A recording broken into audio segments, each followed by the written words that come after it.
Hola, el día de hoy me acompaña conmigo Ana Andón. Ella es psicóloga clínica, también tanatóloga, experta en el duelo migratorio, experta también en cuidados paliativos. Y bueno, el día de hoy vamos a hablar sobre su libro Duelo migratorio, 12 características y 7 más una pérdida.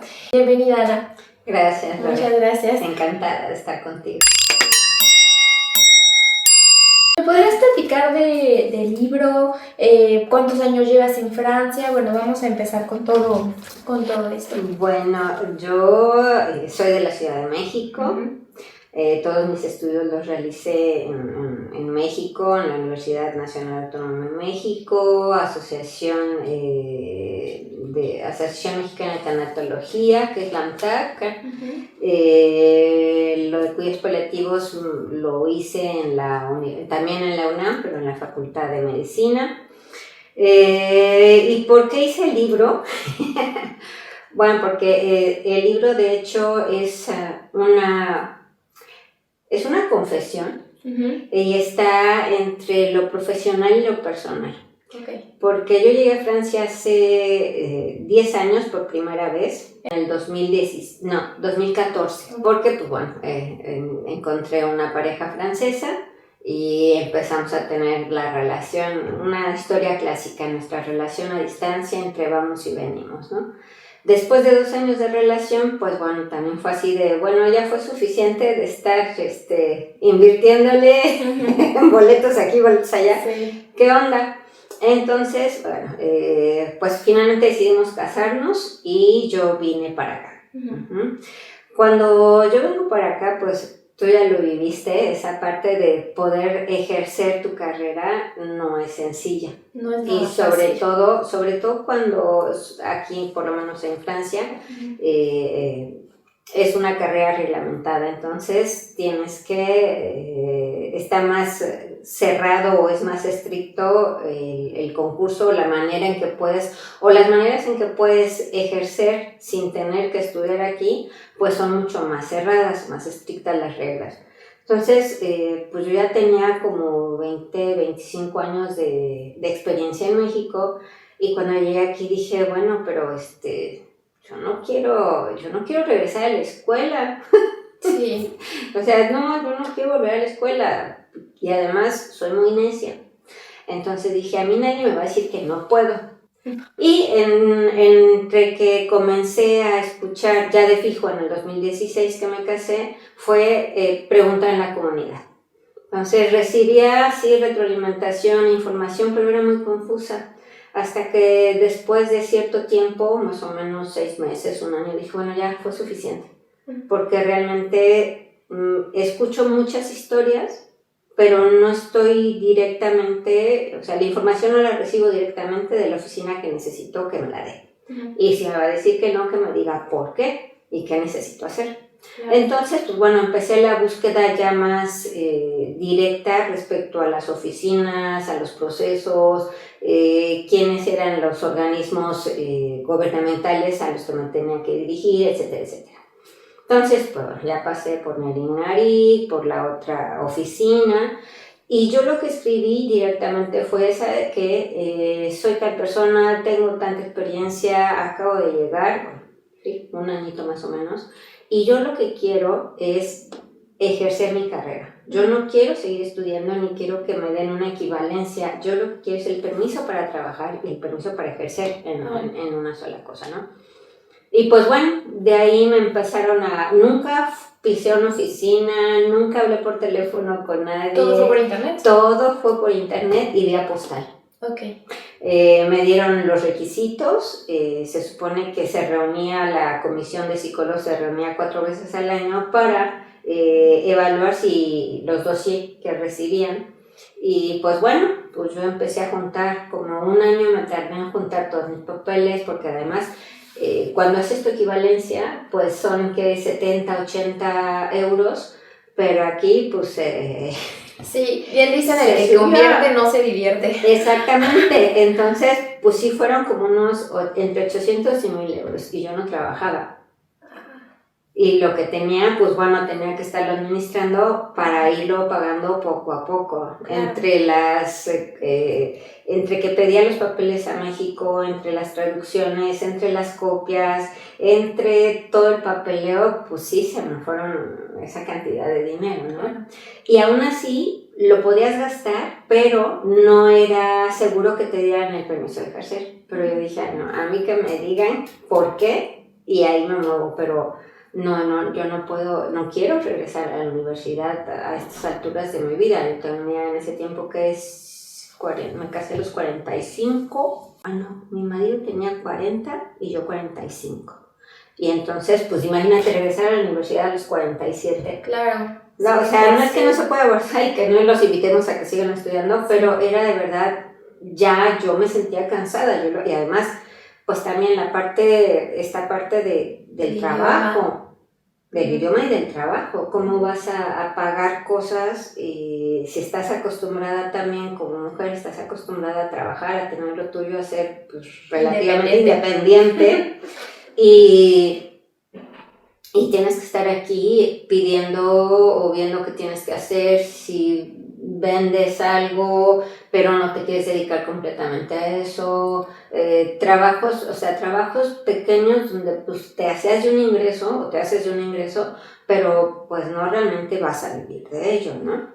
A menos que sea una muy buena suerte y te resulte muy bueno el negocio y te sientas bien, pues lo vas a lanzar, ¿no?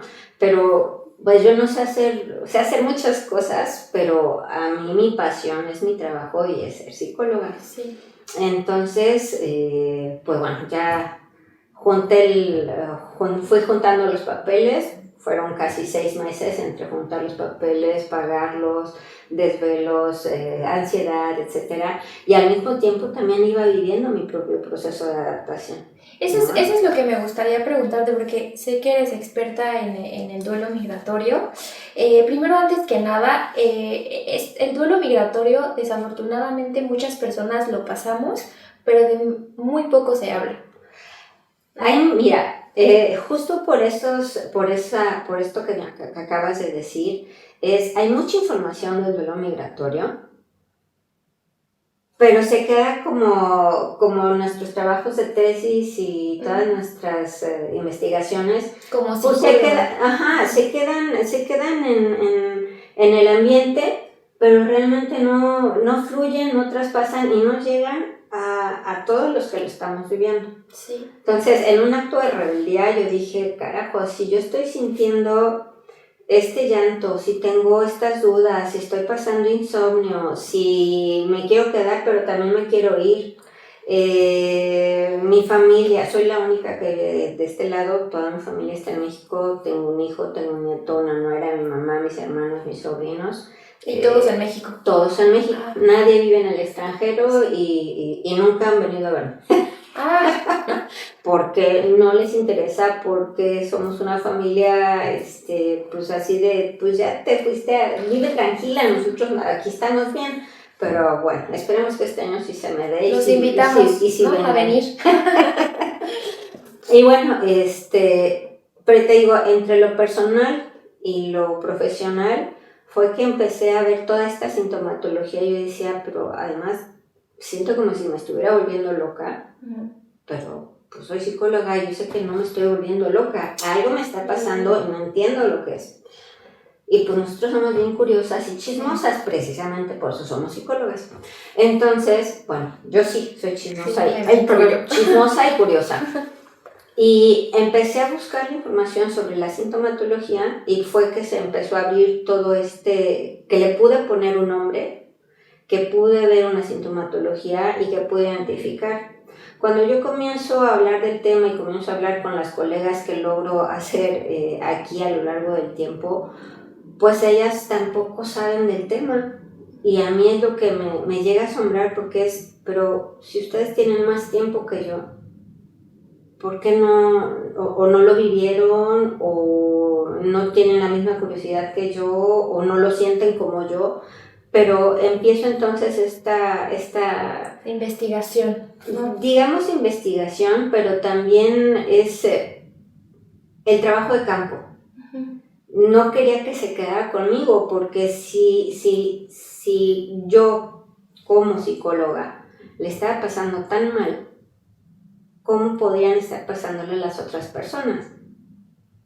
Claro. Por eso fue que dije, a ver, me puse a investigar, me puse en contacto con el doctor José Bachotegui, quien es en España hace más de 25 años que comienza a dar este término, ¿no? Bueno, él habla del síndrome de Ulises y del duelo migratorio, que se basan en mantener un nivel de estrés muy alto durante mucho tiempo y que también si este duelo migratorio no es llevado a cabo de una forma asertiva, de una forma más natural, comprendiendo el proceso, y aparte si se tiene un estado de salud, una salud mental previa ya dañada, ajá, que ya vienes con tus detallitos de salud mental, pues obviamente cuando llegas a un nuevo país pues vas a tronar como chicharito. Y justo eso, para las personas que no conocen qué es el duelo migratorio, ¿qué sería el duelo migratorio? Bueno, el duelo migratorio es un nivel, son síntomas que se presentan porque todo lo que hay alrededor de lo que nosotros conocemos cambia, todo, absolutamente todo. Idioma, lengua, clima, formas de hacer las cosas. Comida. Por supuesto, la comida. Y es curioso, ¿no? Porque hay muchas veces que te critican, sobre todo en los grupos de redes sociales, las personas que de pronto dicen, es que quiero comer tacos, es que quiero comer esto, y están buscando muchas veces, y vas a los restaurantes que puedes encontrar, pero ¿cómo llegas? Llegas con esta expectativa de que lo que vas a probar te vas a ver y ahora sí que te va a llenar el hueco, pero no necesariamente el estómago, sino ese hueco emocional de estar buscando el sabor de la casa, del hogar. De la mamá, de la abuela. De México. Sí.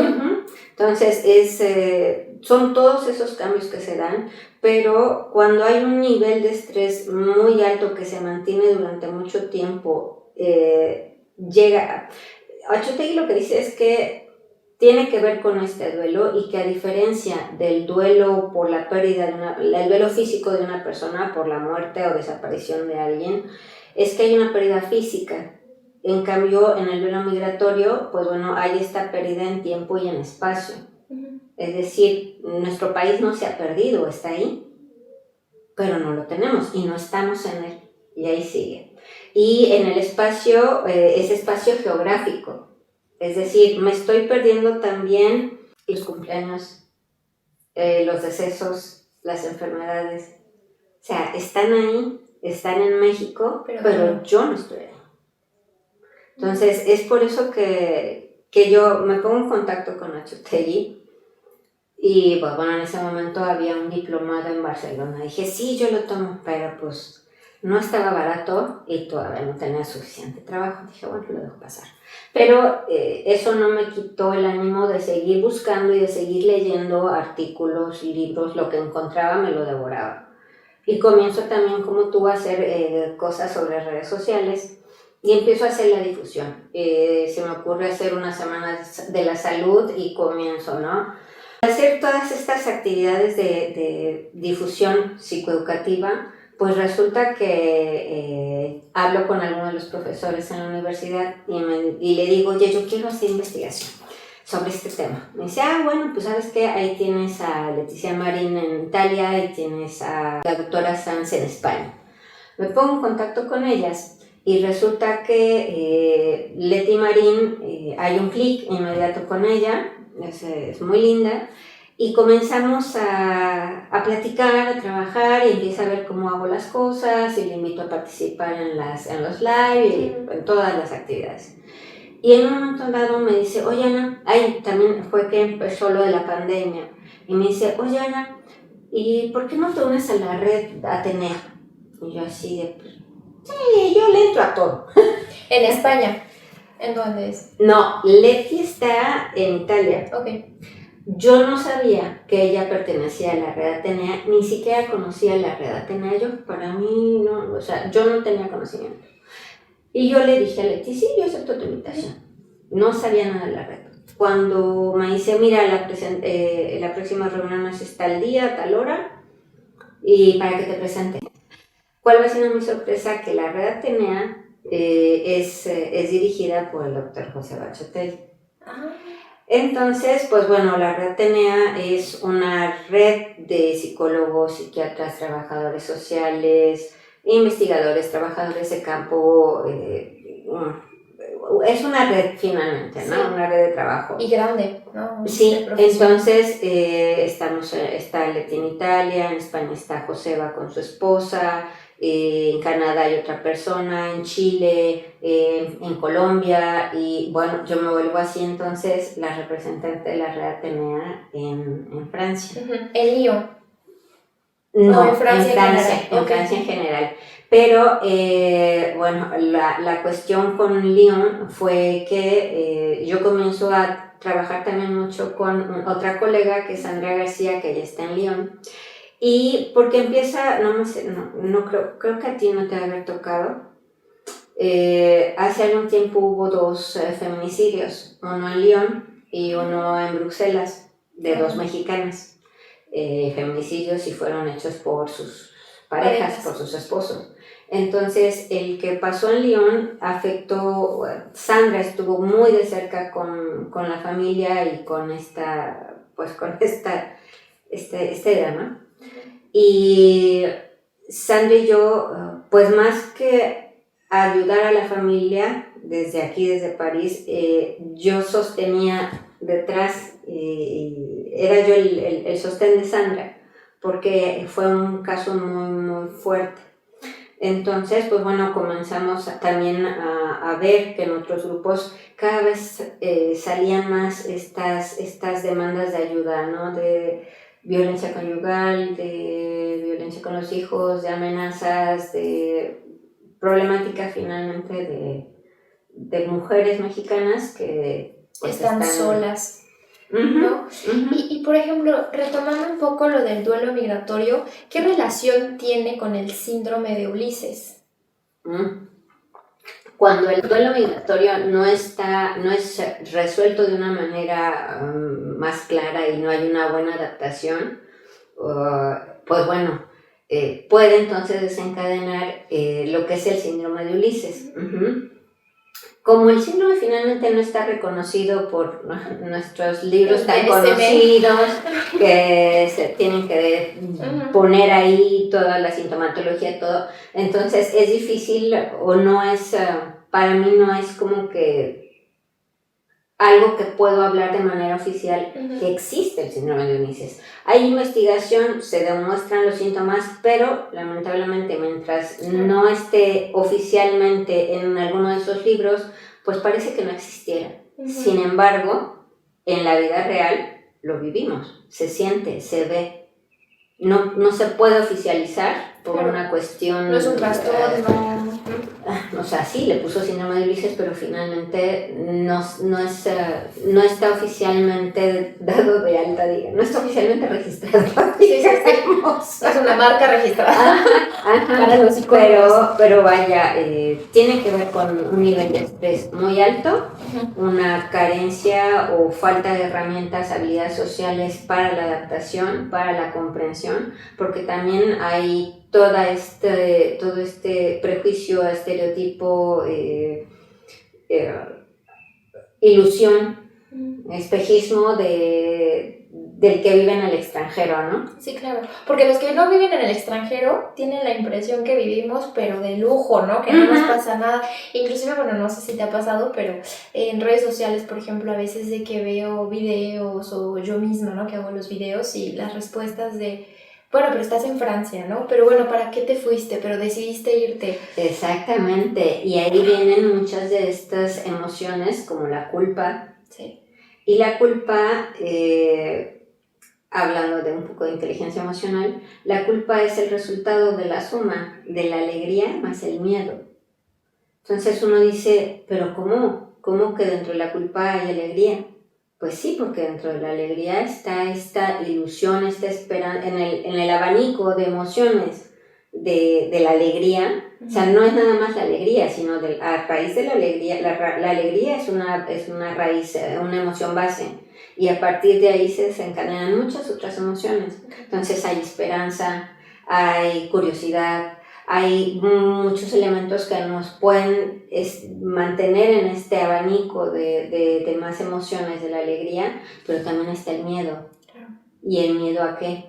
A no ser exitosos, a no cumplir las metas, a ser olvidados, A lo desconocido, a no saber comunicarte, o a exagerar. O sea, de verdad, todo lo que hay a nuestro alrededor cambia tanto. Y también es esta resistencia a no querer aceptar los cambios. Hay los extremos. De un lado es aquel que rechaza todo lo que tenga que ver con su país, y del otro lado aquel que se aferra a toda su identidad del país, y llega solo a meter no, o sea, no llega de verdad a relacionarse en el mundo al que llegó, sino llega a ser su clan, o a pertenecer a un clan, o a ser su clan. Claro. Pero no hay integración, y del otro lado hay una exageración por integrarse, pero tampoco lo logra, porque es demasiado forzado. Claro. Y los autóctonos, como lo llama Achotegui, los autóctonos también tienen esta resistencia cuando ven que están tratando más de imitarlos que de adaptarse. Y por ejemplo, tú como psicóloga, ¿cómo, bueno, platicabas al principio cómo vivías este proceso que no entendías, no tenía un nombre, después lo investigaste, y una vez que ya le pusiste nombre y apellido, ¿no? El duelo migratorio, tú como psicóloga, ¿cómo lo empezaste a sobrellevar, a tratar? Creo que igual que muchos de los pacientes, cuando se los explicas, se cae una cortina y hay una como sensación de libertad de decir, ay, o sea, esto es lo que me está pasando. No estoy loco ni estoy loca. Porque hay una sensación está la confusión que existe, que de verdad sientes que te estás volviendo loca o loco. Sí, y sobre todo que no son los únicos, ¿no? Porque es como, ay, me estoy sintiendo y necesito y me siento mal, y la culpa porque estoy aquí. Llegan a tener crisis de ansiedad, que tienen palpitaciones, que les sudan las manos, que no pueden dormir, que un día están bien y se sienten bien, a los 2 minutos ya están llorando. Hay todos estos cambios emocionales. Muy enojado, muy feliz. Que comienzas tu sueño con tu pareja, o tu sueño de ser mejor estudiante, o el trabajo perfecto, pues comienza a haber dificultad y empiezas a ver todo lo negativo, y no sales de ahí, comienzan a haber peleas y comienzas a arrepentirte y comienzas a rechazar el país y hablas mal. Fíjate que una de las características es que se presentan cierto tipo de regresiones, ¿no? Pero más que una regresión así muy, muy infantil, o una regresión muy fuerte, a lo que se refiere es, en lugar, como ya se supone que somos adultos independientes, pues las maneras en que vamos a hacer este tipo de regresiones es como si nos fuéramos a una etapa anterior de la que estamos, donde nos hubiéramos sentido más seguros. Okay. Pero tampoco se trata de que vas a hacer berrinches, sino que como ya somos adultos, pues ¿qué hacemos? Pues hacemos caras, nos enojamos con la pareja y casi le sacamos la lengua, pero no le podemos sacar la lengua, entonces empezamos con esa agresión pasiva. Pasiva-agresiva. Ajá, ¿no? Y te estás quejando de todo. Uh-huh. Ay, es que hablan feo, ay, es que son muy, muy groseros, ay, es que son unos engreídos, ay. La queja es muy evidente cuando estás en esa etapa de regresión, ¿no? Que todo. Sí, no me gusta, y los transportes, y... Ay, son muy groseros, además son unos fríos, y mira cómo tratan, y mira la queja. Eso es una regresión muy, muy evidente de nuestra personalidad, ¿no? Te digo, y también estos cambios en la personalidad que muchas veces no vamos aceptando, queremos conservarnos, porque además pues siempre te están diciendo, bueno, ni puedo generalizar, pero muchas veces te dicen, ay, eres tan lindo, ay, eres tan linda, por favor, nunca cambies. Ay, es que ahora que ya vives allá, ya no te importa nada de acá. Y es así de, Claro. pero si yo sigo defendiendo mi identidad mexicana, ¿no? Mi identidad chilena, colombiana, de donde seas, yo la sigo defendiendo. ¿Por qué del otro lado ya me están rechazando? Y que claro, te critican porque claro, ya vives en otro país y claro, te fuiste de México y ahora sí lo amas, ¿no? Ahora sí pones música regional, ahora sí escuchas los mariachis. Ahora sí cocinas. Ahora sí cocinas, ¿no? Ahora sí utilizas el transporte, ¿no? Y nos perdemos, ¿sí? Ay, no, ni hablar de las pérdidas en el transporte. No. Pero bueno, eso es algo que también es parte de la adaptación que se tiene que hacer, ¿no? Ok. Y de ahí surgió el libro, De ahí surge realmente el libro, de esta necesidad de, para mí es como concluir mi duelo, aún sabiendo que otra de las características es que es recurrente y que lo va a pasar muchas veces. Ya no va a ser en la misma intensidad que al inicio, pero sí va a estar presente en muchas de las etapas de mi vida, como cuáles. De hecho, platico una de las anécdotas sobre mi vida es el nacimiento de mi nieto. Él estaba programado, todo muy lindo, lamentablemente nunca pude ver, en esos 9 meses, nunca pude ver a mi nuera embarazada y yo tenía mucha ilusión de verla embarazada. Yo esperaba todavía llegar y verla pues ya muy, muy panzoncita, pero muy embarazadita. Sí. Pero pues resulta que yo tengo mi vuelo para el domingo, hace cuenta, y el viernes al mediodía recibo la llamada de mi hijo, ¿no? Mamá. Ya nació. Ya nació. Ok. Y otra de mis ilusiones muy grandes era ver por primera vez a mi hijo cargar a su hijo. Tenía también mucha ilusión de verlo y tampoco lo pude hacer. Entonces, sí hay una pérdida de un deseo que yo quería, que evidentemente no se va a volver a repetir. ¿Es la pérdida de la que...? Es alguna de las pérdidas. Dentro de las pérdidas tenemos la familia. La familia, la religión. Es que la religión originalmente no estaba... las 7 pérdidas las menciona Achotegui en su investigación. Sin embargo, es Leti Marín, que es un momento de Italia, y el doctor Luca Pandolfi, que además de psiquiatra es sacerdote. Ellos, la religión está dentro de la cuestión de la cultura, la pérdida de la cultura. Pero Leti Marín y Pandolfi dicen, oye, pero es que, ¿qué tan...? Para ellos la religión tendría que tener su lugar aparte y tendría que verse como una pérdida aparte. Y tienen razón, porque el hecho de, sobre todo cuando las personas son tan ortodoxas en sus rituales, cuando llegan aquí y no pueden ir, hablemos de un católico, no encuentra una iglesia donde escuche su misa en español.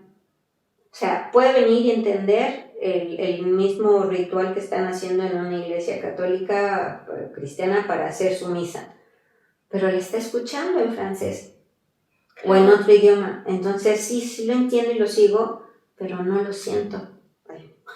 Pero no lo siento. Y por ende no lo creo. Y por ende no tiene la misma fuerza.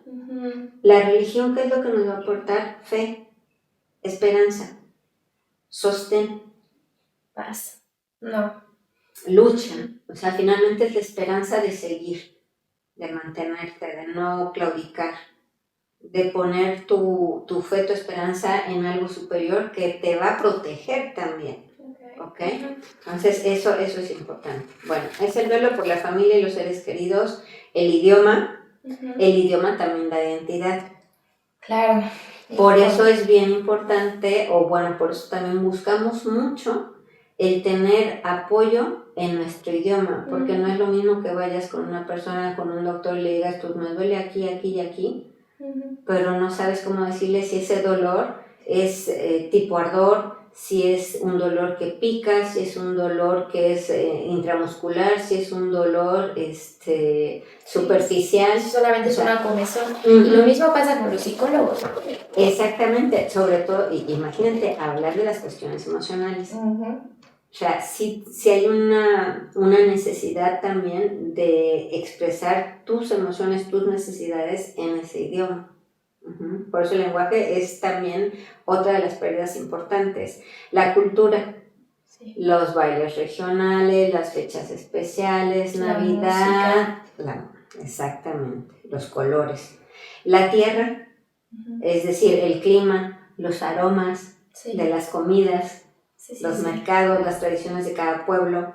El estatus social, que para mí, después de la familia y del idioma, el estatus social es el que más pega, y sobre todo en la autoestima. ¿Por qué? Porque hablando de mexicanos, la población que más está saliendo, según el INEGI, son mujeres, y son mujeres con un nivel educativo alto. Entonces, cuando llegan aquí, o que ya tienen experiencia laboral, cuando llegan aquí, pues esta dificultad por encontrar trabajo, pues su calidad de vida y su estatus social no es porque el estatus social acá, sino es realmente esa independencia, ese poder económico, ese poder adquisitivo, se baja. Entonces tienen que aceptar, o tenemos que aceptar, trabajos que no son adecuados a nuestro nivel que ya teníamos allá, que tenemos que aceptar ganar menos, que tenemos que aceptar que te llegan a maltratar porque es el primer trabajo. Porque no hablas bien, porque no tu hablas acento. Bien, porque hay maltrato, porque claro que hay discriminación. Entonces te digo, primero la familia, luego el idioma, y para mí son los tres que más nos llegan a pegar de un inicio. Luego está el contacto con el grupo de pertenencia, que te decía, se van a los extremos. Sí. O me junto con ellos o me despego completamente de ellos. Hablando de eso, me da mucha curiosidad que cuando yo llegué a Francia, también, ¿no? Buscas mexicanos y te pegas, y recuerdo una persona que ya llevaba 5 o 6 años en Francia, cero hablaba francés, ¿no? Y siempre fue mi pregunta, ¿pero por qué? ¿Por qué no hablará francés? Claro, porque estás en este extremo. Y te digo, los otros, ¿no? Que de plano están con alguien, con un connacional, y siguen hablando francés. Claro. Sí, eso también pasa mucho en Estados Unidos. Sí. ¿No? Ajá. ¿Sabes que hablas español, hermano? Y me hablas, ¿no? Ajá. Pero hay veces, cuando ya tienes cierto tiempo también, llega un momento en que de verdad tu cerebro, por todo este cambio, toda esta integración de información de ambas culturas, o sea, llega un momento en que dices, ok, sí, tengo una personalidad, o mi identidad ya está formada de dos culturas. Sí, tengo una personalidad bicultural. No le debo ni le quito a una ni a otra. Claro. Enriquezco a una y enriquezco a otra. Hay cosas que me gustan de una y cosas que no me gustan de la otra. O sea, ya encuentro por fin un equilibrio y ya no me estoy peleando entre ninguna de las dos, y tampoco me tengo que dividir, independientemente de lo que digan los demás o vean los demás en mí. Realmente es esta integración. Internalización, realmente es una integración de personal. Bueno, y de las otras pérdidas, pues ya no nada más nos quedan los riesgos para la integridad física. Es este miedo de, ¿y si me muero? ¿Y si me pasa un accidente? ¿Y si se enferman allá? ¿Y qué va a pasar? ¿Y si tengo un accidente laboral? ¿Y si estoy trabajando en negro? Y luego si me pasa esto, y si me pasa el otro, y ahí se van. Y comienzan todos esos pensamientos ansiogénicos. Claro. Que pues de pronto no nos dejan dormir, que no sabes qué va a pasar. En la pandemia lo tuvimos bien clarito, cómo se despertó todo eso. Claro, y bueno, no sé si estarás de acuerdo, pero también de repente tenemos este pensamiento mágico, este pensamiento, por ejemplo, en mi caso mi mamá tuvo cáncer, ¿no? Y yo, aún siendo psicóloga, voy a terapia, ¿no? Y en ese momento mi terapeuta de esa época, vamos a decirlo, me decía, es que este pensamiento mágico, el que si tú regresas, tu mamá se va a sanar, ¿no? Esa es otra de las características. Pensar que el hecho de regresar ya todo va a solucionarse y tú vas a estar bien. Uh-huh. No, el regresar supone una nueva migración, porque el país que tú dejaste, así se haya sido 6 meses o un año, ese país ya cambió. Uh-huh. Tú ya cambiaste por haber salido en esos 6 meses, en un año, uh-huh. ya cambió. Entonces, no. Y ya no te sientes... comienzas a vivirlo de otra manera. Uh-huh. Sí, porque ya cerraron la tiendita de la esquina, porque ya pintaron una casa de otro color, sí, porque un vecino ya se fue, porque se casó y se fue a vivir a otro lado. O sea, se murió. O se murió. O sea, hay cambios. Sí. Y uno piensa que al regresar todo va a seguir igual y pues te topas, ¿no? Uh-huh. Y muchas veces también el hecho de pensar que vas a regresar y vas a regresar como fracasado u obligado. Uh-huh.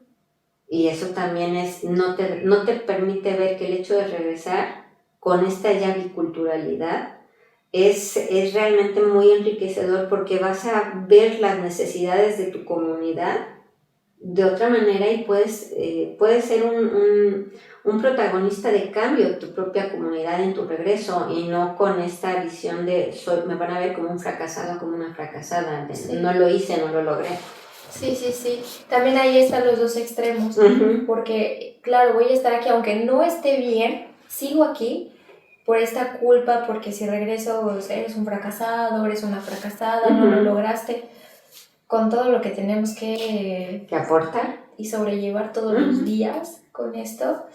Bueno, pues te agradezco mucho que hayas estado hoy conmigo y bueno, pues platícanos en dónde podemos conseguir el libro. El libro, sí, está en Amazon, uh-huh. Está en la versión física y en la versión digital. Ok, en PDF. Uh-huh. Ok, perfecto. No, está en ebook. Ebook, ok, uh-huh. Ok. ¿Y aquí en Francia? Aquí en Francia igual es sobre Amazon. Okay. Porque pues bueno, ahí se los pueden distribuir a donde quieran. A mí me encuentran en redes sociales, o bueno, pueden googlearme, poner @AnnaAndonParis, uh-huh. Y van a ver las redes sociales que tengo, las actividades que he realizado. Y bueno, si quieren alguna consulta en específico, pues bueno, estoy en el barrio 19 de París. Ok, inclusive si están en otro país. En otro país también. Uh-huh. Perfecto. Bueno, muchísimas gracias. No, ¿de qué?